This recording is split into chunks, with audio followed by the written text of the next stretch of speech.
Welcome back to the channel. If you've been following this series, we've been building this brick by brick. In episode 1, we exposed the cost of shrinking for the nodding crowd. In episode 2, we dissected the psychology behind why rejection feels like pain and how modern systems train us to chase approval.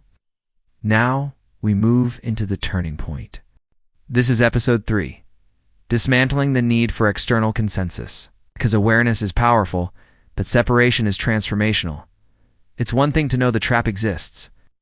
It's another thing to walk out of it. Radical self-honesty. The internal audit. The first step in dismantling the need for consensus is radical self-honesty. Not surface-level honesty. Not the version you tell other people. It's the kind that stings a little.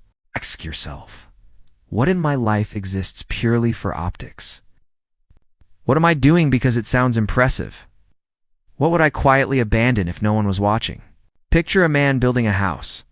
From the outside, it looks solid. Clean paint, polished windows, decorated lawn. But inside the walls, hollow wood, weak beams, cracks hidden behind drywall. That's what a life built on approval looks like. Externally admired.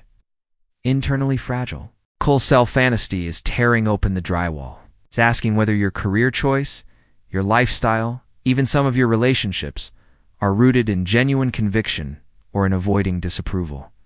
Maybe you chose safety over passion. Maybe you speak softly when you want to speak boldly. Maybe you carry beliefs you don't actually believe, just to avoid tension. This isn't about self-condemnation. It's about clarity. A man who lies to himself is easily controlled. A man who tells himself the truth becomes dangerous in a disciplined way. You can't dismantle external consensus until you admit where you've been outsourcing your identity. It's the isolation test. Now let's go deeper. I want you to imagine something. Imagine achieving your biggest goal, but no one ever knows. No applause, no social media posts, no congratulatory texts, no validation. That's the isolation test. If your goal loses value the moment it loses visibility, it might not be purpose, it might be ego. Picture two runners. One trains in a crowded stadium, feeding off cheers. The other trains alone at sunrise. No witnesses, no applause, just discipline. Which one builds deeper strength? When your goals are built on applause, your motivation fluctuates with attention. But when your goals are built on alignment, they remain valuable even in silence. The isolation test forces you to strip away the audience. If no one claps, would you still build? If no one agrees, would you still stand? If no one validates, would you still pursue excellence? Because here's the truth. Real growth happens in rooms where nobody is watching. And if your purpose needs spectators to survive, it isn't purpose, it's performance. From permission to responsibility. Most people are waiting for permission. Permission to pivot. Permission to grow. Permission to outgrow environments. Permission to evolve beyond old versions of themselves. But permission rarely arrives. Imagine a man standing at a locked gate. He keeps looking around, waiting for someone to hand him the key. Hours pass. Days pass. Years pass. What he doesn't realize is that the gate was never locked. It was heavy, yes. It required strength, yes. But it wasn't locked. Permission seeking is comfortable because it postpones responsibility. If no one gives you the green light, you don't have to move. But responsibility says, this is mine to carry. This friction is part of the journey. This discomfort is not a stop sign. When you stop asking, will they approve? And start asking, is this aligned with who I'm becoming? Everything shifts. Growth always creates friction.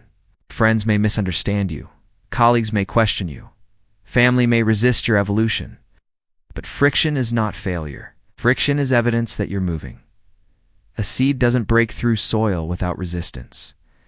But that pressure is what shapes its strength. You don't need consensus. You need conviction, accepting the cost of disagreement. Let's be honest. Part of why we seek consensus is because disagreement feels isolating. It feels like social risk. But disagreement is not rejection. It's differentiation. If everyone agrees with you, you're either echoing popular opinion or you're not saying anything substantial. Think of a lighthouse. It doesn't ask the ocean for permission to shine. It doesn't dim itself because ships might misinterpret its beam. It stands anchored, steady, consistent, even when storms rage around it. The ocean doesn't have to agree with the lighthouse. The lighthouse has a function. Your life has a function too.